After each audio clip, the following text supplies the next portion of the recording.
আল্লাহ বলেন এই নেশা এমন জিনিস মানুষকে সুদ্দাকু মান যিকরিল্লাহ ওয়া আনিস সালাহ, আল্লাহর কাছে বাধা দেয়, মসজিদ থেকে বাধা দেয়।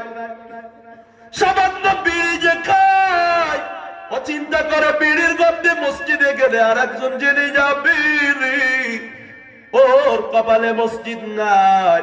ও বাজান, জায়েজ না জায়েজ, হালাল হারাম আমি বলবো না, আমি এতটুকু কথা বলবো, এই যে আপনারা বিড়ি আর সিগারেট খান, জাহান্নামে আল্লাহ একটা খানা দিবে, ওই খানাটার নাম হলো দরিক। এটা কোরআনে আছে।